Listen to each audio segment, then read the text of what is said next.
ਸ੍ਰੀ ਵਾਹਿਗੁਰੂ ਜੀ।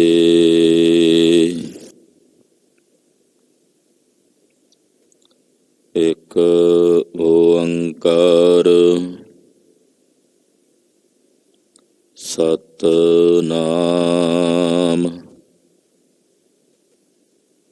ਕਰਤਾ ਪੁਰਖ ਨਿਰਭਉ ਨਿਰਵੈਰ ਅਕਾਲ ਮੂਰਤ ਅਜੂਨੀ ਸੈਭੰ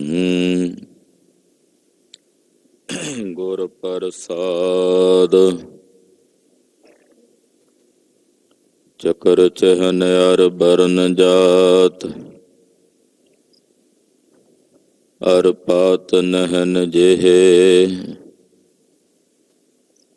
ਅਰੂਪ ਰੰਗ ਅਰ ਰੇਖ ਭੇਖ ਕੋ ਕਹਿ ਨ ਸਕਤ ਕਹਿ ਅਚਲ ਮੂਰਤ ਅਨਭਉ ਪ੍ਰਕਾਸ਼ ਅਮਿਤੋਜ ਕਹਿਜੈ ਕੋਟ ਇੰਦਰ ਇੰਦਰਾਣ ਸਾਹੇ ਸਾਹਣ ਗਣਜੈ ਤ੍ਰਿਭਵਨ ਮਹੀਪ ਸੁਰ ਨਰ ਅਸੁਰ ਨੇਤ ਨੇਤ ਬਨ ਤ੍ਰਿਣ ਕਹਿਤ ਤਵ ਸਰਬ ਨਾਮ ਕਥੈ ਕਵਨ ਕਰਮ ਨਾਮ ਬਰਨਤ ਸੁਮਤ ਮੋਤੀ ਤਮੰਦਰ ਉਸਰਹ ਰਤਨੀ ਤਾ ਹੋਏ ਜੜਾਓ ਕਸਤੂਰ ਕੰਗੂ ਅਗਰ ਚੰਦਨ ਲੀਪ ਆਵੈ ਚਾਉ ਮਤ ਦੇਖ ਭੂਲਾਂ ਵਿਸਰੈ ਤੇਰਾ ਚਿਤ ਨ ਆਵੈ ਨਾਉ ਹਰ ਬਿਨ ਜੀਉ ਜਲ ਬਲ ਜਾਉ ਮੈਂ ਆਪਣਾ ਗੁਰ ਪੂਛ ਦੇਖਿਆ ਅਵਰ ਨਾਹੀ ਥਾਉ ਧਰਤੀ ਤਾਂ ਹੀਰੇ ਲਾਲ ਜੜਤੀ ਪਲਘ ਲਾਲ ਜੜਾਉ ਮੋਹਣੀ ਮੁਖ ਮਣੀ ਸੋਹੈ ਕਰੇ ਰੰਗ ਪਸਾਉ ਮਤ ਦੇਖ ਭੂਲਾਂ ਵਿਸਰੈ ਤੇਰਾ ਚਿਤ ਨ ਆਵੈ ਨਾਉ ਸਿਧ ਹੁਆ ਸਿਧ ਲਾਈ ਰਿਦ ਆਖਾਇਓ ਗੁਪਤ ਪ੍ਰਗਟ ਹੋਏ ਬੈਸਾਂ ਲੋਕ ਰਾਖੈ ਭਾਉ ਮਤ ਦੇਖ ਭੂਲਾਂ ਵਿਸਰੈ ਤੇਰਾ ਚਿਤ ਨ ਆਵੈ ਨਾਉ ਸੁਲਤਾਨ ਹੋਆ ਮੇਲ ਲਸ਼ਕਰ ਤਖਤ ਰਾਖਾਂ ਪਾਉ ਹੁਕਮ ਹਾਸਲ ਕਰੀ ਬੈਠਾ ਨਾਨਕਾ ਸਭ ਵਾਉ ਮਤ ਦੇਖ ਭੂਲਾਂ ਵਿਸਰੈ ਤੇਰਾ ਚਿਤ ਨ ਆਵੈ ਨਾਉ ਹਮ ਅਵਗੁਣ ਭਰੇ ਏਕ ਗੁਣ ਨਾਹੀ ਅੰਮ੍ਰਿਤ ਛਾੜ ਬਿਖੈ ਬਿਖ ਖਾਈ ਮਾਇਆ ਮੋਹ ਭਰਮ ਪੈ ਭੂਲੇ ਸੁਤ ਦਾਰਾ ਸਿਉ ਇਕ ਉਤਮ ਪੰਥ ਸੁਨਿਓ ਗੁਰ ਸੰਗਤ ਤੇ ਮਿਲੰਤ ਜਮ ਤਰਾਸ ਇਕ ਅਰਦਾਸ ਪਾਟ ਕੀਰਤ ਕੀ ਗੁਰ ਰਾਮਦਾਸ ਸੋ ਕਹੋ ਟਲ ਗੁਰ ਸੇਵੀਆ ਅਹਨਸ ਸਹਜ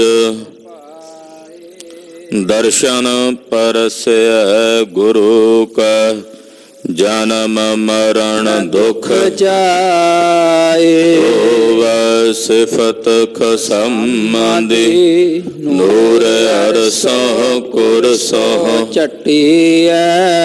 ਤੁਧ ਡਿਠੇ ਸੱਚੇ ਪਾਤਸ਼ਾਹ ਮਲ ਜਨਮ ਜਨਮ ਦੀ ਕੱਟੀਐ।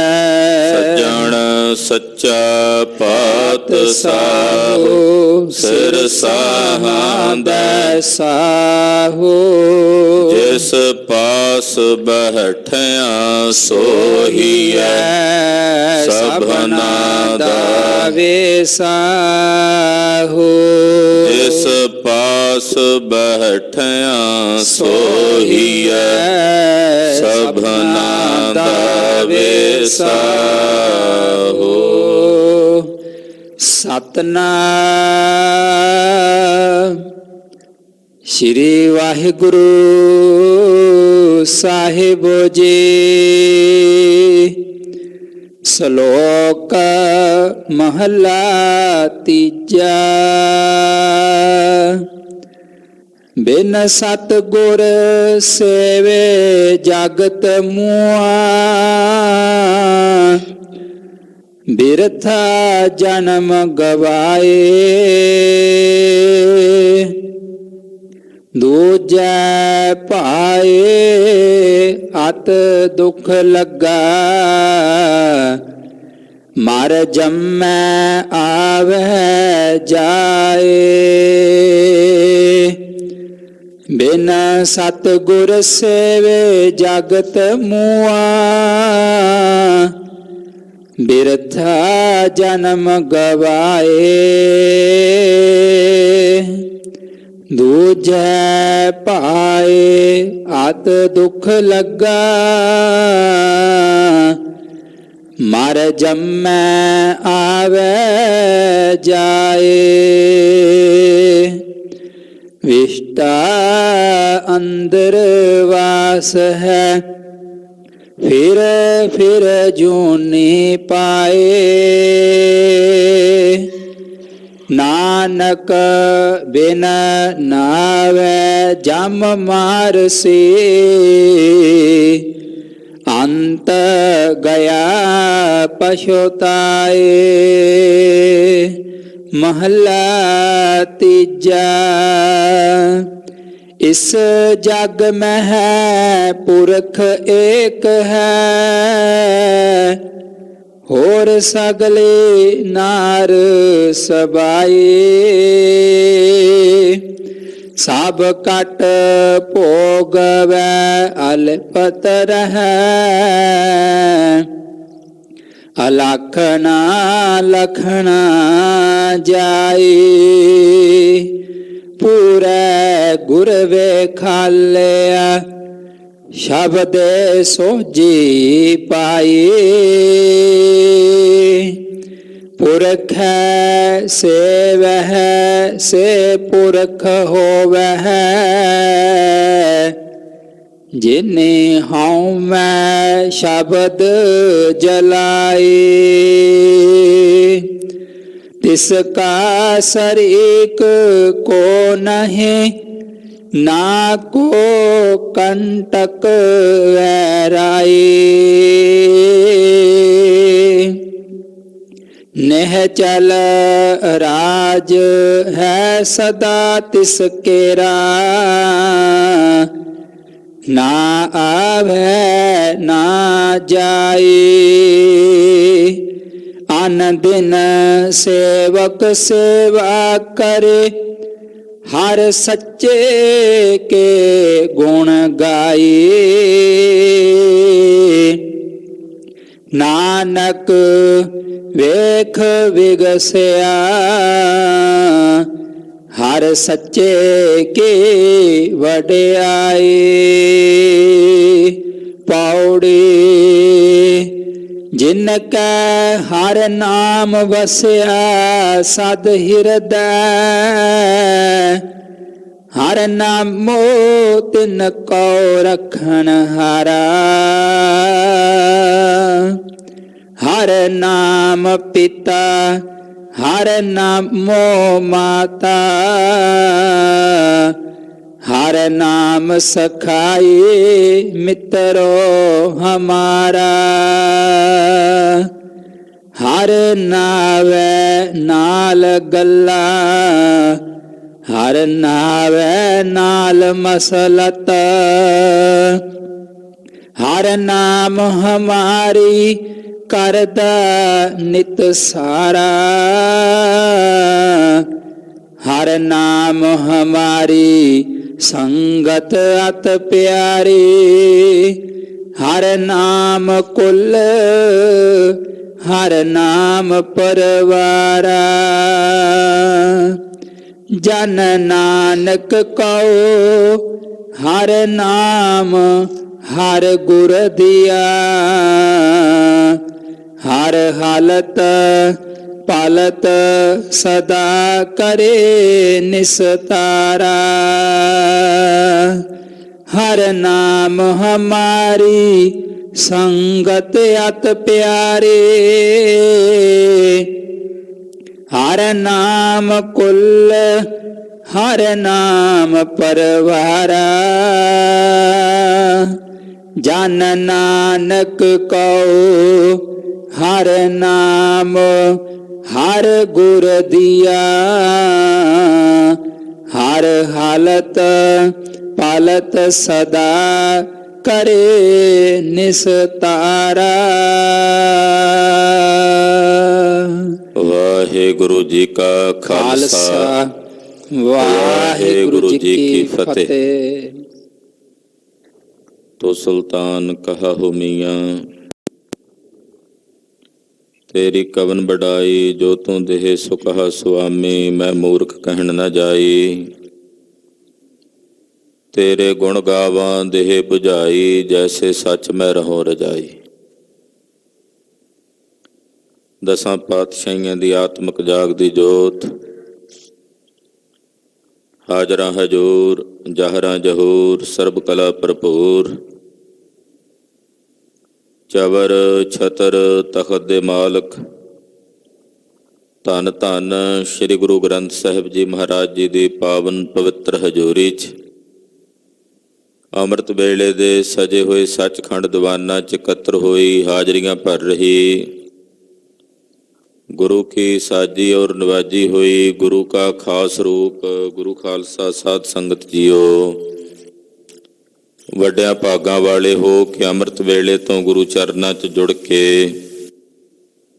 ਸਤਿਗੁਰਾਂ ਦੀ ਰੱਬੀ ਬਾਣੀ ਦੇ ਸ਼ਬਦ ਕੀਰਤਨ, ਰਾਗੀ ਸਿੰਘਾਂ ਦੀ ਰਸਨਾ ਤੋਂ ਬਹੁਤ ਹੀ ਅਦਬ ਸਤਿਕਾਰ ਸਹਿਤ ਆਪ ਜੀ ਨੇ ਸਰਵਣ ਕੀਤੇ ਹਨ। ਗੁਰਦੇਵ ਦੇ ਪਾਵਨ ਸ਼ਬਦ ਨੂੰ ਵਿਚਾਰਨ ਲਈ ਆਪਾਂ ਸਾਰੇ ਗੁਰੂ ਚਰਨਾਂ 'ਚ ਜੁੜ ਬੈਠੇ ਹਾਂ। ਆਓ ਤੀਸਰੇ ਗੁਰਦੇਵ, ਨਿਮਾਣਿਆਂ ਦੇ ਮਾਣ, ਨਿਤਾਣਿਆਂ ਦੇ ਤਾਣ, ਨਿਉਟਿਆਂ ਦੀ ਓਟ ਸਤਿਗੁਰੂ ਧੰਨ ਗੁਰੂ ਅਮਰਦਾਸ ਸਾਹਿਬ ਜੀ ਮਹਾਰਾਜ ਜੀ ਦੇ ਪਵਿੱਤਰ ਚਰਨਾਂ ਵਿੱਚ ਆਪਣੀਆਂ ਸੁਰਤੀਆਂ ਬਿਰਤੀਆਂ ਜੋੜੀਏ। ਮਨ ਬਿਰਤੀਆਂ ਦੀ ਇਕਾਗਰਤਾ ਵਾਸਤੇ ਸਤਿਗੁਰਾਂ ਵੱਲੋਂ ਬਖਸ਼ਿਸ਼ ਕੀਤੇ ਗਏ ਪਾਵਨ ਪਵਿੱਤਰ ਗੁਰ ਮੰਤਰ ਦਾ ਆਸਰਾ ਲਈਏ। ਰਸਨਾ ਨੂੰ ਪਵਿੱਤਰ ਕਰਦਿਆਂ ਆਖੀਏ ਜੀ ਸਤਨਾਮ ਸ਼੍ਰੀ ਵਾਹਿਗੁਰੂ ਸਾਹਿਬ ਜੀ, ਸਤਨਾਮ ਸ਼੍ਰੀ ਵਾਹਿਗੁਰੂ ਸਾਹਿਬ ਜੀ। ਸ਼ਲੋਕ ਮਹਲਾ ਤੀਜਾ। ਬਿਨ ਸਤਿਗੁਰ ਸੇਵੇ ਜਗਤ ਮੁਆ, ਬਿਰਥਾ ਜਨਮ ਗਵਾਏ। ਤੀਸਰੇ ਪਾਤਸ਼ਾਹ ਧੰਨ ਗੁਰੂ ਅਮਰਦਾਸ ਸਾਹਿਬ ਜੀ ਦੇ ਪਾਵਨ ਬਚਨ ਹਨ ਕਿ ਸਤਿਗੁਰਾਂ ਦੀ ਸੇਵਾ ਤੋਂ ਬਿਨਾਂ ਇਹ ਜਗਤ ਮਰ ਰਿਹਾ ਹੈ, ਜਾਂ ਏਦਾਂ ਕਹਿ ਸਕਦੇ ਹਾਂ ਵੀ ਮਰਿਆਂ ਦੇ ਤੋਲੀ ਹੈ। ਸਤਿਗੁਰਾਂ ਦੀ ਸੇਵਾ ਤੋਂ ਬਿਨਾਂ ਜਿਹੜੇ ਜਗਤ ਦੇ ਜੀਵ ਨੇ ਬਾਰ-ਬਾਰ ਮਰ ਰਹੇ ਨੇ, ਬਾਰ-ਬਾਰ ਜੰਮ ਰਹੇ ਨੇ ਔਰ ਆਪਣਾ ਸਾਰਾ ਜਨਮ ਵਿਅਰਥ ਗਵਾ ਰਹੇ ਨੇ। ਇਹ ਸਤਿਗੁਰਾਂ ਦੀ ਸੇਵਾ ਤੋਂ ਬਿਨਾਂ ਹੋਣ ਕਰਕੇ ਹੈ। ਜਿਹੜੇ ਸਤਿਗੁਰਾਂ ਦੀ ਸੇਵਾ ਵਿੱਚ ਜੁੜਦੇ ਨੇ ਉਹ ਜਨਮ ਮਰਨ ਤੋਂ ਰਹਿਤ ਹੋ ਜਾਂਦੇ ਨੇ ਔਰ ਉਹਨਾਂ ਦੀ ਜ਼ਿੰਦਗੀ, ਉਹਨਾਂ ਦਾ ਜੀਵਨ ਸਫਲ ਹੋ ਜਾਂਦਾ ਹੈ। ਕਿਉਂਕਿ ਗੁਰੂ ਕੀ ਸੇਵਾ ਸਫਲ ਹੈ, ਸਤਿਗੁਰ ਕੀ ਸੇਵਾ ਸਫਲ ਹੈ, ਜੇ ਕੋ ਕਰੇ ਚਿਤ ਲਾਏ। ਸਤਿਗੁਰਾਂ ਦੀ ਸੇਵਾ ਮਨੁੱਖੀ ਜ਼ਿੰਦਗੀ ਨੂੰ ਸਫਲ ਬਣਾ ਦਿੰਦੀ ਹੈ। ਜੇ ਕੋਈ ਮਨ ਕਰਕੇ, ਚਿੱਤ ਕਰਕੇ, ਭਾਵਨਾ ਸਹਿਤ ਸਤਿਗੁਰਾਂ ਦੀ ਸੇਵਾ ਕਰਦਾ ਹੈ ਤਾਂ ਉਹਦਾ ਜੀਵਨ ਸਫਲ ਹੋ ਜਾਂਦਾ, ਉਹਦੀ ਜ਼ਿੰਦਗੀ ਸਫਲ ਹੋ ਜਾਂਦੀ ਹੈ।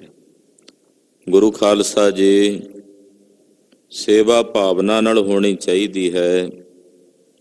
ਸੇਵਾ ਵਿੱਚ ਜੇ ਸਾਡਾ ਪ੍ਰੇਮ ਮਿਲਿਆ ਹੋਇਆ, ਸੇਵਾ ਵਿੱਚ ਜੇ ਸਾਡੀ ਭਾਵਨਾ ਮਿਲੀ ਹੋਈ ਹੈ, ਭਾਵਨਾ ਦੇ ਨਾਲ ਨਾਲ ਜੇ ਸਤਿਗੁਰਾਂ ਦਾ ਸਤਿਕਾਰ ਹੈ ਤਾਂ ਸੇਵਾ ਸਫਲ ਹੈ।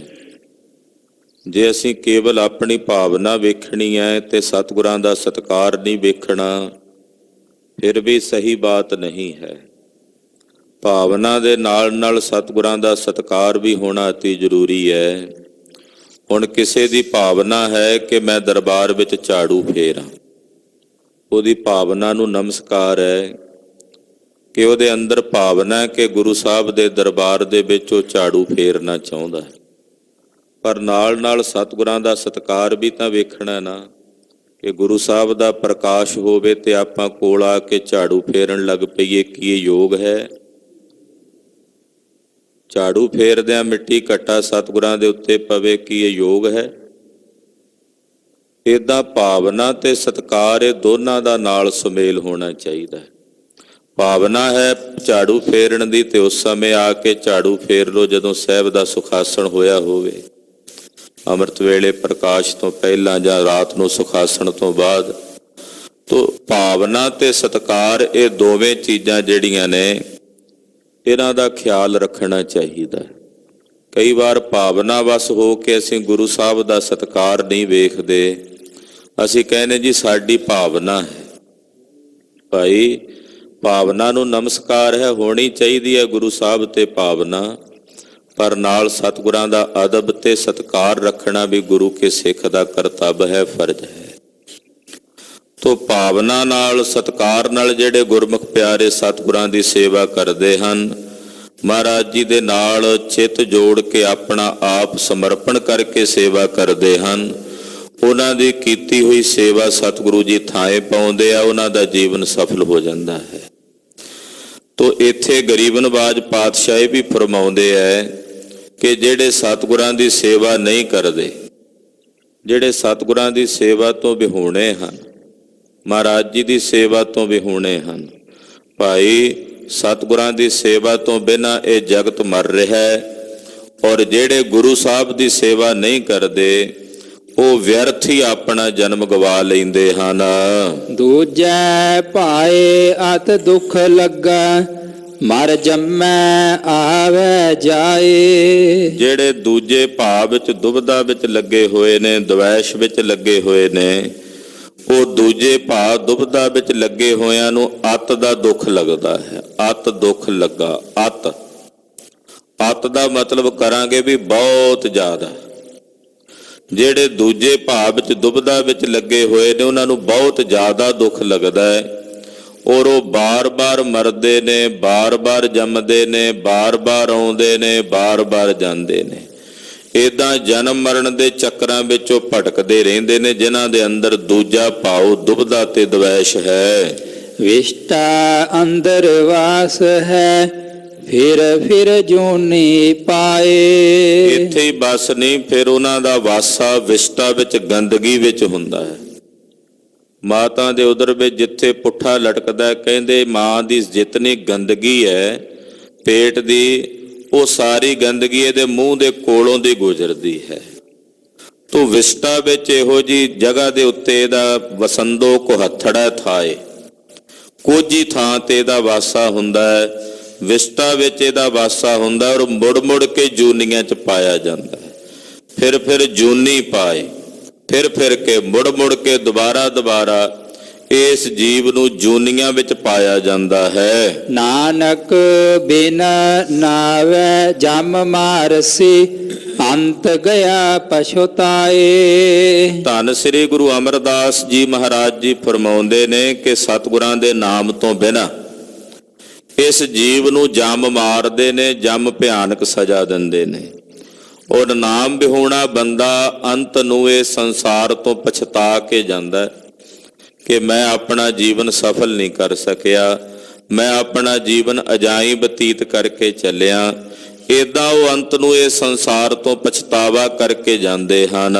ਮਹੱਲਾ ਤੀਜਾ।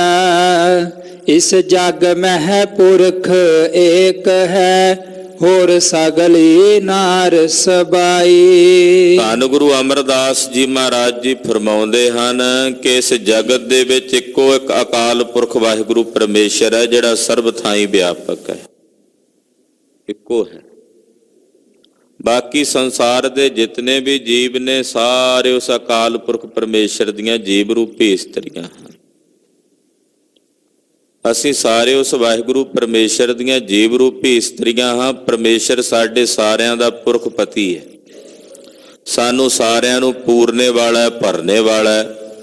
ਇਸ ਕਰਕੇ ਸੰਸਾਰ ਦੇ ਜਿਤਨੇ ਵੀ ਜੀਵ ਨੇ ਸਭ ਉਸ ਪ੍ਰਮਾਤਮਾ ਦੀਆਂ ਜੀਵ ਰੂਪੀ ਇਸਤਰੀਆਂ ਹਨ।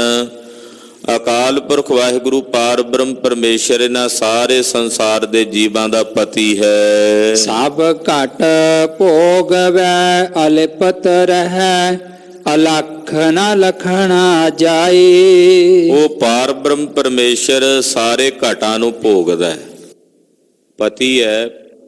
ਜਿਤਨੇ ਸੰਸਾਰ ਦੇ ਜੀਵ ਨੇ, ਜੀਵ ਰੂਪੀ ਇਸਤਰੀਆਂ ਨੇ, ਸਭ ਨੂੰ ਭੋਗਣ ਵਾਲਾ ਹੈ। ਯਾਨੀ ਕਿ ਸਾਰਿਆਂ ਦੇ ਵਿੱਚ ਵਸਦਾ ਹੈ, ਸਾਰਿਆਂ ਵਿੱਚ ਰਹਿੰਦਾ ਹੈ। ਸਭ ਦੇ ਵਿੱਚ ਵਸਦਾ ਹੋਇਆ, ਸਭ ਨੂੰ ਭੋਗਦਾ ਹੋਇਆ ਵੀ ਫਿਰ ਵੀ ਅਲਿਪਤ ਹੈ, ਲਿਪਾਏਮਾਨ ਨਹੀਂ ਹੈ ਕਿਸੇ ਵਿੱਚ। ਸਭ ਦੇ ਵਿੱਚ ਹੈ, ਸਭ ਨੂੰ ਭੋਗਦਾ ਹੋਇਆ ਫਿਰ ਵੀ ਸਭ ਤੋਂ ਨਿਰਲੇਪ ਹੈ, ਅਲਿਪਤ ਹੈ। ਉਹ ਕਿਸੇ ਵਿੱਚ ਲਿਪਾਏਮਾਨ ਨਹੀਂ ਹੁੰਦਾ। ਅਲਖ ਨਾ ਲਖਣਾ ਜਾਈ, ਉਹ ਨਾ ਲਖਿਆ ਜਾਣ ਵਾਲਾ ਵਾਹਿਗੁਰੂ ਪਾਰ ਬ੍ਰਹਮ ਪਰਮੇਸ਼ਰ ਹੈ, ਜਿਹਨੂੰ ਆਪਣੇ ਮਨ ਕਰਕੇ ਜਾਂ ਆਪਣੀ ਬੁੱਧੀ ਕਰਕੇ ਜਾਣਿਆ ਨਹੀਂ ਜਾ ਸਕਦਾ। ਉਹਨੂੰ ਕਹਿੰਦੇ ਨੇ ਅਲਖ। ਉਹ ਨਾ ਲਖਿਆ ਜਾਣ ਵਾਲਾ ਅਕਾਲ ਪੁਰਖ ਵਾਹਿਗੁਰੂ ਪਰਮੇਸ਼ਰ ਹੈ। ਏਦਾਂ ਵੀ ਮਹਾਂਪੁਰਸ਼ ਅਰਥ ਕਰਦੇ ਆ ਵੀ ਲਕਸ਼ਣਾ ਬਿਰਤੀ ਦੁਆਰਾ ਨਹੀਂ ਜਾਣਿਆ ਜਾ ਸਕਦਾ ਉਸ ਨੂੰ। ਇੱਕ ਜਹਿਤ ਲਕਸ਼ਣਾ ਹੈ, ਇੱਕ ਅਜਹਿਤ ਲਕਸ਼ਣਾ ਹੈ, ਇੱਕ ਭਾਗ ਤਿਆਗ ਲਕਸ਼ਣਾ ਹੈ। ਜਹਿਤ ਅਜਹਿਤ ਲਕਸ਼ਣਾ ਦੁਆਰਾ ਨਹੀਂ ਜਾਣਿਆ ਜਾ ਸਕਦਾ, ਭਾਗ ਤਿਆਗ ਲਕਸ਼ਣਾ ਦੁਆਰਾ ਨਿਰਣਾ ਕਰਕੇ ਜਾਣਿਆ ਜਾ ਸਕਦਾ। ਜਹਿਤ ਲਕਸ਼ਣਾ ਅਜਹਿਤ ਲਕਸ਼ਣਾ ਦੇ ਵਿੱਚ ਸ਼ਬਦ ਦਾ ਤਿਆਗ ਹੋ ਜਾਂਦਾ ਹੈ। ਜੇ ਸ਼ਬਦ ਦਾ ਤਿਆਗ ਕਰਕੇ ਜਾਂ ਕਿਸੇ ਸ਼ਬਦ ਦਾ ਗ੍ਰਹਿਣ ਕਰਕੇ ਉਹਦਾ ਅਰਥ ਕੀਤਾ ਜਾਏ ਤਾਂ ਉਹ ਨਹੀਂ ਜਾਣਿਆ ਜਾ ਸਕਦਾ। ਉਸ ਦੇ ਸੰਪੂਰਨ ਸਰੂਪ ਨੂੰ ਜਾਣਨ ਵਾਸਤੇ ਨਾ ਕਿਸੇ ਸ਼ਬਦ ਦਾ ਤਿਆਗ ਕਰਨਾ ਹੈ, ਨਾ ਕਿਸੇ ਸ਼ਬਦ ਨੂੰ ਗ੍ਰਹਿਣ ਕਰਨਾ ਹੈ, ਫੇਰ ਹੀ ਜਾਣਿਆ ਜਾ ਸਕਦਾ। ਉਹਨੂੰ ਭਾਗ ਤਿਆਗ ਲਕਸ਼ਣਾ ਬਿਰਤੀ ਕਹਿੰਦੇ ਹੈ। ਸੋ ਨਿਰੰਕਾਰ ਅਕਾਲ ਪੁਰਖ ਵਾਹਿਗੁਰੂ ਪਾਰ ਬ੍ਰਹਮ ਪਰਮੇਸ਼ਰ ਅਲਖ ਹੈ, ਉਹ ਲਖਿਆ ਨਹੀਂ ਜਾਂਦਾ। ਸਾਰਿਆਂ ਘਟਾਂ ਨੂੰ ਭੋਗਦਾ ਹੈ, ਸਾਰਿਆਂ ਵਿੱਚ ਰਹਿੰਦਾ ਹੋਇਆ ਵੀ ਸਭ ਤੋਂ ਨਿਰਲੇਪ ਹੈ, ਸਭ ਤੋਂ ਨਿਰਾਲਮ ਹੈ। ਪੂਰੈ ਗੁਰ ਵੇਖਾਲਿਆ ਸ਼ਬਦੇ ਸੋਝੀ ਪਾਈ। ਪੂਰੇ ਗੁਰੂ ਨੇ ਸਾਡੇ ਤੇ ਤਰਸ ਕਰਕੇ, ਦਇਆ ਕਰਕੇ ਸਾਨੂੰ ਉਸ ਨਿਰੰਕਾਰ ਵਾਹਿਗੁਰੂ ਪਾਰ ਬ੍ਰਹਮ ਪਰਮੇਸ਼ਰ ਦਾ ਸਰੂਪ ਵਿਖਾਲ ਦਿੱਤਾ ਹੈ। ਅਕਾਲ ਪੁਰਖ ਜੀ ਦੇ ਸਰੂਪ ਦੇ ਸਾਨੂੰ ਦਰਸ਼ਨ ਕਰਾ ਦਿੱਤੇ ਨੇ ਪੂਰੇ ਗੁਰੂ ਨੇ, ਔਰ ਸਤਿਗੁਰਾਂ ਦੇ ਸ਼ਬਦ ਦੁਆਰਾ ਸਾਨੂੰ ਸੋਝੀ ਪ੍ਰਾਪਤ ਹੋਈ ਹੈ। ਪੁਰਖ ਹੈ ਸੇ ਵਹਿ ਸੇ ਪੁਰਖ ਹੋਵਹਿ, ਜਿਨੇ ਹਉਮੈ ਸ਼ਬਦ ਜਲਾਈ। ਜਿਹੜੇ ਉਸ ਅਕਾਲ ਪੁਰਖ ਨੂੰ ਸੇਵਦੇ ਨੇ ਉਸੇ ਦਾ ਸਰੂਪ ਹੋ ਜਾਂਦੇ ਨੇ। ਉਸ ਨੂੰ ਸੇਵਦਿਆਂ ਉਸੇ ਦੇ ਵਿੱਚ ਹੀ ਮਿਲ ਜਾਂਦੇ ਨੇ, ਉਸੇ 'ਚ ਹੀ ਅਭੇਦ ਹੋ ਜਾਂਦੇ ਨੇ। ਜਿਹੜੇ ਉਸ ਵਾਹਿਗੁਰੂ ਨੂੰ ਸਤ ਚੇਤਨ ਆਨੰਦ ਸਰੂਪ ਜਾਣ ਕੇ ਚੇਤਦੇ ਹਨ ਤਾਂ ਉਸੇ ਸਤ ਚੇਤਨ ਆਨੰਦ ਸਰੂਪ ਦੇ ਵਿੱਚ ਜਾ ਕੇ ਮਿਲ ਜਾਂਦੇ ਨੇ, ਅਭੇਦ ਹੋ ਜਾਂਦੇ ਹਨ। ਤੇ ਉਹੀ ਉਸ ਵਿੱਚ ਜਾ ਕੇ ਅਭੇਦ ਹੁੰਦੇ ਨੇ ਜਿਹੜੇ ਆਪਣੇ ਹਿਰਦੇ ਚੋਂ ਆਪਣੀ ਹਉਮੈ ਨੂੰ ਸਤਿਗੁਰਾਂ ਦੇ ਸ਼ਬਦ ਦੁਆਰਾ ਜਲਾ ਦਿੰਦੇ ਨੇ। ਜਿਨਿ ਹਉਮੈ ਸ਼ਬਦ ਜਲਾਈ। ਜਿਹੜੇ ਸਤਿਗੁਰਾਂ ਦੇ ਸ਼ਬਦ ਦੁਆਰਾ ਆਪਣੇ ਹਿਰਦੇ ਵਿੱਚੋਂ ਹਉਮੈ ਨੂੰ ਸਾੜ ਕੇ ਸਵਾਹ ਕਰ ਦਿੰਦੇ ਨੇ, ਉਹੀ ਉਸ ਅਕਾਲ ਪੁਰਖ ਪਰਮੇਸ਼ਰ ਨੂੰ ਸੇਵਦਿਆਂ ਅਕਾਲ ਪੁਰਖ ਦਾ ਰੂਪ ਹੁੰਦੇ ਹਨ। ਇਸ ਕਾ ਸਰੀਕ ਕੋ ਨਹੀਂ, ਨਾ ਕੋ ਕੰਟਕ ਵੈਰਾਈ। ਉਸ ਪਾਰ ਬ੍ਰਹਮ ਪਰਮੇਸ਼ਰ ਦਾ ਸ਼ਰੀਕ ਕੋਈ ਵੀ ਨਹੀਂ ਹੈ। ਸ਼ਰੀਕ ਤਾਂ ਉਹ ਹੁੰਦਾ ਨਾ ਜਿਹੜਾ ਬਰਾਬਰ ਦਾ ਹੋਵੇ। ਪਰਮਾਤਮਾ ਦੇ ਬਰਾਬਰ ਦਾ ਕੋਈ ਹੈ ਹੀ ਨਹੀਂ ਜਿਹੜਾ ਉਹਦਾ ਸ਼ਰੀਕ ਹੋਵੇ। ਉਸ ਅਕਾਲ ਪੁਰਖ ਦਾ ਕੋਈ ਸ਼ਰੀਕ ਨਹੀਂ, ਤੇ ਨਾ ਹੀ ਕੋਈ ਕੰਟਕ ਉਹਨੂੰ ਦੁੱਖ ਦੇਣ ਵਾਲਾ, ਨਾ ਕੋਈ ਉਹਦਾ ਵੈਰੀ ਹੈ ਜਿਹੜਾ ਉਹਨੂੰ ਦੁੱਖ ਦੇ ਸਕੇ, ਕਿਉਂਕਿ ਉਹ ਆਪ ਵੀ ਨਿਰਵੈਰ ਹੈ ਤੇ ਇੰਨਾ ਬਲੀ ਹੈ ਕਿ ਦੁਨੀਆ ਵਿੱਚ ਕੋਈ ਵੀ ਐਸਾ ਨਹੀਂ ਜਿਹੜਾ ਵੈਰ ਰੱਖ ਕੇ ਉਸ ਪਰਮੇਸ਼ਰ ਨਾਲ ਪਰਮੇਸ਼ਰ ਨੂੰ ਦੁੱਖ ਦੇ ਸਕੇ, ਅਕਾਲ ਪੁਰਖ ਨੂੰ ਕੋਈ ਦੁੱਖ ਦੇ ਸਕੇ। ਗੁਰੂ ਖਾਲਸਾ ਜੀ, ਆਕਾਸ਼ ਹੈ, ਹਾਲਾਂਕਿ ਪਰਮਾਤਮਾ ਦਾ ਬਣਾਇਆ ਇੱਕ ਤੱਤ ਹੈ ਕਿ ਇਸ ਆਕਾਸ਼ ਨੂੰ ਕੋਈ ਬੰਦਾ ਦੁੱਖ ਦੇ ਸਕਦਾ? ਕਿਸੇ ਤਲਵਾਰ ਨਾਲ ਇਹਨੂੰ ਕੱਟ ਕੇ, ਕਿਸੇ ਬੰਦੂਕ ਦੀ ਗੋਲੀ ਨਾਲ ਇਹਨੂੰ ਮਾਰ ਕੇ, ਜਾਂ ਕਿਸੇ ਵੀ ਪ੍ਰਕਾਰ ਨਾਲ ਕੀ ਇਸ ਆਕਾਸ਼ ਨੂੰ ਕੋਈ ਦੁੱਖ ਦੇ ਸਕਦਾ? ਪਰਮਾਤਮਾ ਦਾ ਬਣਾਇਆ ਇੱਕ ਸੂਖਮ ਤੱਤ ਹੈ ਇਹ ਆਕਾਸ਼, ਇਹਨੂੰ ਦੁੱਖ ਨਹੀਂ ਦੇ ਸਕਦਾ, ਤੇ ਉਸ ਪਾਰ ਬ੍ਰਹਮ ਪਰਮੇਸ਼ਰ ਨੂੰ ਕੌਣ ਦੁੱਖ ਦੇ ਸਕਦਾ? ਵੇਖਣ ਵਾਲੇ ਸਾਈਂ ਮੀਆਂ ਮੀਰ ਜੀ ਨੂੰ ਏਦਾਂ ਹੀ ਪ੍ਰਤੀਤ ਹੁੰਦਾ ਸੀ ਵੀ ਚੰਦੂ ਗੁਰੂ ਅਰਜਨ ਸਾਹਿਬ ਨੂੰ ਦੁੱਖ ਦੇ ਰਿਹਾ, ਤੱਤੀ ਤਵੀ ਤੇ ਬਿਠਾ ਰਿਹਾ, ਦੇਗ ਦੇ ਪਾਣੀ 'ਚ ਉਬਾਲ ਰਿਹਾ। ਪਰ ਮੇਰੇ ਪਾਤਸ਼ਾਹ ਕਹਿੰਦੇ, ਸਾਈਂ ਜੀ ਇਸ ਜੀਵ ਦੇ ਵੱਸ ਕੀ ਹੈ ਸਾਨੂੰ ਦੁੱਖ ਦੇ ਸਕੇ? ਇਹ ਅਗਨੀ ਤੱਤਵ ਦੇ ਵਿੱਚ ਕੀ ਤਾਕਤ ਹੈ ਸਾਨੂੰ ਜਲਾ ਸਕੇ? ਇਹ ਸਾਡੀ ਆਪਣੀ ਰਚੀ ਹੋਈ ਖੇਡ ਹੈ, ਅਕਾਲ ਪੁਰਖ ਦਾ ਹੁਕਮ ਹੈ, ਉਹਦੇ ਵਿੱਚ ਅਸੀਂ ਵਰਤ ਰਹੇ ਹਾਂ। ਸੋ ਸਤਿਗੁਰੂ ਸੱਚੇ ਪਾਤਸ਼ਾਹ ਜੀ ਅਕਾਲ ਪੁਰਖ ਦਾ ਹੀ ਰੂਪ ਹਨ। ਤੋ ਗਰੀਬ ਨਵਾਜ ਸਾਹਿਬ ਸੱਚੇ ਪਾਤਸ਼ਾਹ ਕਹਿੰਦੇ ਉਸ ਵਾਹਿਗੁਰੂ ਪਰਮੇਸ਼ਰ ਦਾ ਨਾ ਕੋਈ ਕੰਟਕ ਹੈ ਕਿ ਉਹਨੂੰ ਦੁੱਖ ਦੇ ਸਕੇ, ਤਕਲੀਫ ਦੇ ਸਕੇ, ਨਾ ਕੋਈ ਉਹਦਾ ਵੈਰੀ ਹੈ। ਨਿਹਚਲ ਰਾਜ ਹੈ ਸਦਾ ਤਿਸ ਕੇਰਾ, ਨਾ ਆਵੇ ਨਾ ਜਾਈ। ਦੁਨੀਆ ਦੇ ਰਾਜ ਕੁਝ ਸਮੇਂ ਲਈ ਹੁੰਦੇ ਨੇ। ਬੜੇ ਬੜੇ ਰਾਜੇ ਸੰਸਾਰ ਦੇ ਵਿੱਚ ਰਾਜ ਕਰਕੇ ਚਲੇ ਗਏ, ਜਿਨ੍ਹਾਂ ਨੇ ਆਪਣੀ ਸਾਰੀ ਜ਼ਿੰਦਗੀ 'ਚ ਰਾਜ ਕਮਾਇਆ, ਪਰ ਉਹਨਾਂ ਦੇ ਰਾਜ ਚਲੇ ਗਏ ਕਿਉਂਕਿ ਉਹ ਆਪ ਵੀ ਬਿਨਸ ਗਏ, ਰਾਜ ਵੀ ਬਿਨਸ ਗਏ।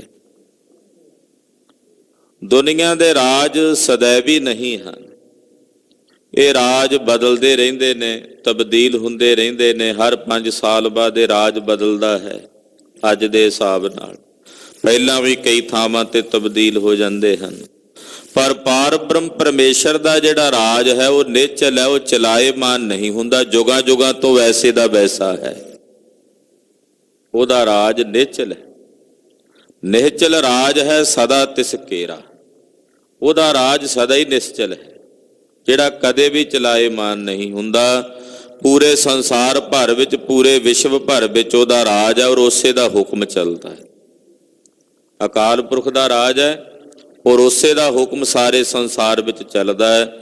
ਸੰਸਾਰ ਦੇ ਵਿੱਚ ਜਿਹੜੇ ਰਾਜੇ ਨੇ ਉਹਨਾਂ ਦਾ ਹੁਕਮ ਕੇਵਲ ਉਹਨਾਂ ਦੇ ਇਲਾਕੇ 'ਚ ਚੱਲਦਾ, ਤੇ ਉਹਨਾਂ ਚਿਰ ਚੱਲਦਾ ਜਿੰਨਾ ਚਿਰ ਉਹ ਰਾਜੇ ਨੇ। ਦੂਸਰੇ ਇਲਾਕੇ 'ਚ ਉਹਨਾਂ ਦਾ ਰਾਜ, ਦੂਸਰੇ ਦੇਸ਼ ਵਿੱਚ ਉਹਨਾਂ ਦਾ ਰਾਜ, ਦੂਸਰੇ ਸੂਬੇ ਵਿੱਚ ਉਹਨਾਂ ਦਾ ਰਾਜ ਜਾਂ ਹੁਕਮ ਨਹੀਂ ਚੱਲਦਾ। ਪਾਰ ਬ੍ਰਹਮ ਪਰਮੇਸ਼ਰ ਦਾ ਰਾਜ ਵਿਆਪਕ ਹੈ, ਉਹ ਸਰਬ ਥਾਈਂ ਆਪਣਾ ਰਾਜ ਕਰਦਾ ਤੇ ਪੂਰੇ ਸੰਸਾਰ ਨੂੰ ਆਪਣੇ ਹੁਕਮ ਦੇ ਵਿੱਚ ਚਲਾਉਂਦਾ। ਤੋ ਮਹਾਰਾਜ ਜੀ ਕਹਿੰਦੇ ਨਾ ਆਵੇ ਨਾ ਜਾਈ। ਉਹਦਾ ਰਾਜ ਨਾ ਆਇਆ ਤੇ ਨਾ ਜਾਣਾ, ਕਿਉਂਕਿ ਜਿਹੜਾ ਆਇਆ ਹੁੰਦਾ ਉਹੀ ਜਾਂਦਾ। ਉਹਦਾ ਰਾਜ ਆਇਆ ਹੀ ਨਹੀਂ ਤੇ ਜਾਏਗਾ ਕਿਵੇਂ? ਉਹ ਸਤ ਹੈ, ਸदैवी ਹੈ, ਉਸ ਦੀ ਹੋਂਦ ਸਦਾ ਰਹਿਣ ਵਾਲੀ ਹੈ। ਅਨ ਦਿਨ ਸੇਵਕ ਸੇਵਾ ਕਰੇ, ਹਰ ਸੱਚੇ ਕੇ ਗੁਣ ਗਾਈ। ਜਿਹੜੇ ਉਹਦੇ ਸੇਵਕ ਨੇ ਰਾਤ ਦਿਨ ਉਹਦੀ ਸੇਵਾ ਕਰਦੇ ਨੇ ਔਰ ਸੱਚੇ ਦੇ ਗੁਣ ਗਾਉਂਦੇ ਹਨ। ਰਾਤ ਦਿਨ ਵਾਹਿਗੁਰੂ ਪਰਮੇਸ਼ਰ ਦੀ ਸੇਵਾ ਕਰਕੇ ਹਰੀ ਸੱਚੇ ਦੇ ਗੁਣਾਂ ਨੂੰ ਗਾਇਨ ਕਰਦੇ ਹਨ।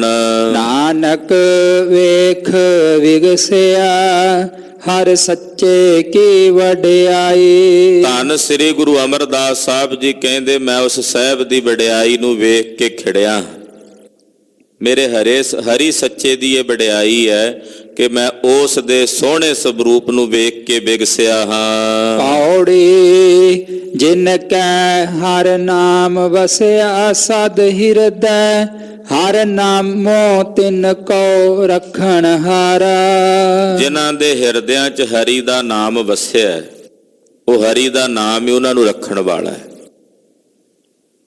ਪਾਤਸ਼ਾਹ ਕਹਿੰਦੇ ਜਿਹੜੇ ਹਰੀ ਦੇ ਨਾਮ ਨੂੰ ਆਪਣੇ ਹਿਰਦੇ 'ਚ ਵਸਾ ਲੈਂਦੇ ਐ, ਹਰੀ ਦਾ ਨਾਮ ਹੀ ਉਹਨਾਂ ਦਾ ਰਖਵਾਲਾ ਹੁੰਦਾ ਹੈ। ਕਿਉਂਕਿ ਨਾਮ ਤੇ ਨਾਮੀ ਵਿੱਚ ਫਰਕ ਨਹੀਂ। ਕਿਸੇ ਦਾ ਨਾਂ ਲੈ ਕੇ ਆਵਾਜ਼ ਮਾਰੀਏ ਤੇ ਉਹ ਆਪਣੇ ਆਪ ਤੁਰਿਆ ਆਉਂਦਾ, ਚਲਿਆ ਆਉਂਦਾ ਵੀ ਮੈਨੂੰ ਆਵਾਜ਼ ਪਈ ਹੈ। ਯਾਨੀ ਕਿ ਨਾਮ ਦੇ ਵਸ ਹੈ ਨਾਮੀ, ਨਾਮ ਦੇ ਵਸ ਹੈ ਨਾਮੀ। ਤੋ ਅਕਾਲ ਪੁਰਖ ਪਰਮੇਸ਼ਰ ਦਾ ਨਾਮ ਲੈ ਕੇ ਜਦੋਂ ਕੋਈ ਉਹਨੂੰ ਪੁਕਾਰਦਾ ਹੈ ਤਾਂ ਫਿਰ ਉਹ ਨਾਮੀ ਅਕਾਲ ਪੁਰਖ ਵਾਹਿਗੁਰੂ ਪਰਮੇਸ਼ਰ ਆਪ ਆ ਕੇ ਉਹਨਾਂ ਦੇ ਪਾਸ ਪਹੁੰਚ ਜਾਂਦਾ।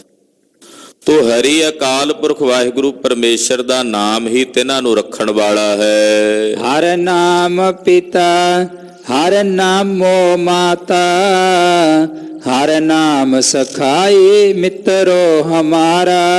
ਹਰੀ ਦਾ ਨਾਮ ਹੀ ਮੇਰਾ ਪਿਤਾ ਹੈ, ਹਰੀ ਦਾ ਨਾਮ ਹੀ ਮੇਰੀ ਮਾਤਾ ਹੈ, ਹਰੀ ਦਾ ਨਾਮ ਹੀ ਮੇਰਾ ਸਖਾਈ ਹੈ, ਮਿੱਤਰ, ਜਿਹੜਾ ਜਨਮ ਤੋਂ ਲੈ ਕੇ ਮੇਰੇ ਨਾਲ ਹੈ। ਤੇ ਹਰੀ ਅਕਾਲ ਪੁਰਖ ਪਰਮੇਸ਼ਰ ਦਾ ਨਾਮ ਹੀ ਮੇਰੇ ਲਈ ਸਾਰੇ ਸੰਬੰਧੀ ਹਨ। ਹਰ ਨਾਵੈ ਨਾਲ ਗੱਲਾਂ, ਹਰ ਨਾਵੈ ਨਾਲ ਮਸਲਤ, ਹਰ ਨਾਮ ਹਮਾਰੀ ਕਰਦਾ ਨਿਤ ਸਾਰਾ। ਕਹਿੰਦੇ ਹਰੀ ਦੇ ਨਾਮ ਨਾਲ ਹੀ ਮੇਰੀਆਂ ਗੱਲਾਂ ਹੁੰਦੀਆਂ। ਮੇਰਾ ਮਨ ਕਰੇ ਪਰਮੇਸ਼ਰ ਨਾਲ ਗੱਲਾਂ ਕਰਨ ਨੂੰ ਤਾਂ ਮੈਂ ਉਹਦਾ ਨਾਮ ਜਪਦਾ। ਮੈਨੂੰ ਕੋਈ ਬੰਦਾ ਨਹੀਂ ਲੱਭਣਾ ਪੈਂਦਾ ਵੀ ਉਹਨੂੰ ਲੱਭ ਕੇ ਫਿਰ ਉਹਦੇ ਨਾਲ ਗੱਲਾਂ ਕਰਾਂ। ਹਾਂ, ਜੇ ਵਿਹਲਾ ਤੇ ਮੈਨੂੰ ਕੋਈ ਇਹ ਨਹੀਂ ਕਰਨਾ ਪੈਂਦਾ ਵੀ ਮੋਬਾਈਲ ਫੋਨ ਤੇ ਨੰਬਰ ਡਾਇਲ ਕਰਕੇ ਵਿਹਲਾ ਸਮਾਂ ਕਿਸੇ ਨਾਲ ਗੱਲਾਂ ਕਰਕੇ ਬਤੀਤ ਕਰਾਂ ਬਿਨਾਂ ਕੰਮ ਤੋਂ। ਬਿਨਾਂ ਕੰਮ ਤੋਂ ਗੱਲਾਂ ਕਰਕੇ ਆਪਣਾ ਸਮਾਂ ਅਜਾਈ ਕਰਾਂ। ਕਹਿੰਦੇ ਮੇਰੇ ਕੋਲ ਇੰਨਾ ਸਮਾਂ ਨਹੀਂ। ਮੇਰਾ ਦਿਲ ਕਰੇ ਪਰਮੇਸ਼ਰ ਨਾਲ ਗੱਲਾਂ ਕਰਨ ਨੂੰ ਤਾਂ ਮੈਂ ਉਹਦਾ ਨਾਮ ਜਪਦਾ, ਕਿਉਂਕਿ ਹਰੀ ਦਾ ਨਾਮ ਹੀ ਮੇਰੇ ਲਈ ਗੱਲਾਂ ਨੇ। ਹਰੀ ਦੇ ਨਾਮ ਨਾਲ ਹੀ ਮੇਰੀ ਸਾਰੀ ਸਲਾਹ ਹੁੰਦੀ ਹੈ। ਮਸਲਤ ਕਹਿੰਦੇ ਨੇ ਸਲਾਹ ਨੂੰ, ਮਸ਼ਵਰੇ ਨੂੰ। ਕਹਿੰਦੇ ਜੇ ਮੈਂ ਕੋਈ ਸਲਾਹ ਮਸ਼ਵਰਾ ਕਰਨਾ ਹੁੰਦਾ ਤਾਂ ਉਹ ਵੀ ਹਰੀ ਦੇ ਨਾਮ ਨਾਲ ਹੀ ਹੈ। ਹਰੀ ਦਾ ਅੰਮ੍ਰਿਤ ਨਾਮ ਜਿਹੜਾ ਇਹ ਮੇਰੀ ਨੇਤੀ ਸਾਰ ਕਰਦਾ। ਹਰ ਨਾਮ ਹਮਾਰੀ ਕਰਦਾ ਨਿਤ ਸਾਰਾ। ਇਹ ਨੇਤੀ ਸਾਡੀ ਸਾਰ ਸੰਭਾਲ ਕਰਨ ਵਾਲਾ ਹਰੀ ਪਰਮੇਸ਼ਰ ਦਾ ਅੰਮ੍ਰਿਤ ਨਾਮ ਹੈ ਜੋ ਸਾਨੂੰ ਨਿਤ ਸੰਭਾਲਦਾ ਹੈ। ਹਰ ਨਾਮ ਹਮਾਰੀ ਸੰਗਤ ਅਤ ਪਿਆਰੀ, ਹਰ ਨਾਮ ਕੁਲ, ਹਰ ਨਾਮ ਪਰਵਾਰਾ। ਹਰੀ ਅਕਾਲ ਪੁਰਖ ਪਰਮੇਸ਼ਰ ਦਾ ਨਾਮ ਹੀ ਮੇਰੀ ਸੰਗਤ ਹੈ, ਅਤੀ ਪਿਆਰੀ ਸੰਗਤ ਹੈ। ਹਰੀ ਦਾ ਨਾਮ ਹੀ ਮੇਰੀ ਕੁਲ ਹੈ ਤੇ ਹਰੀ ਦਾ ਨਾਮ ਹੀ ਮੇਰਾ ਪਰਿਵਾਰ ਹੈ। ਜਨ ਨਾਨਕ ਕਉ ਹਰ ਨਾਮ, ਹਰ ਗੁਰ ਦੀਆ, ਹਰ ਹਾਲਤ ਪਾਲਤ ਸਦਾ ਕਰੇ ਨਿਸਤਾਰਾ। ਸਤਿਗੁਰੂ ਜੀ ਕਹਿੰਦੇ ਮੇਰੇ ਹਰੀ ਨੇ, ਗੁਰੂ ਨੇ ਕਿਰਪਾ ਕਰਕੇ ਮੈਨੂੰ ਹਰੀ ਦਾ ਨਾਮ ਦਿੱਤਾ ਹੈ। ਇਹ ਹਰੀ ਦਾ ਐਸਾ ਅੰਮ੍ਰਿਤ ਨਾਮ ਹੈ ਜਿਹੜਾ ਲੋਕ ਤੇ ਪਰਲੋਕ ਦੋਹਾਂ ਜਹਾਨਾਂ 'ਚ ਮੇਰਾ ਪਾਰ ਉਤਾਰਾ ਕਰਨ ਵਾਲਾ ਹੈ। ਹਲਤ ਪਲਤ, ਲੋਕ ਪਰਲੋਕ ਦੋਹਾਂ ਜਹਾਨਾਂ 'ਚ ਮੈਨੂੰ ਇਹ ਸੰਸਾਰ ਤੋਂ ਤਾਰਨੇ ਵਾਲਾ, ਯਾਨੀ ਕਿ ਮੇਰਾ ਲੋਕ ਤੇ ਪਰਲੋਕ ਦੋਹਾਂ ਨੂੰ ਸੁਹੇਲੇ ਕਰਨ ਵਾਲਾ ਹੈ। ਇਹ ਹਰੀ ਅਕਾਲ ਪੁਰਖ ਵਾਹਿਗੁਰੂ ਪਰਮੇਸ਼ਰ ਦਾ ਅੰਮ੍ਰਿਤ ਨਾਮ ਹੈ।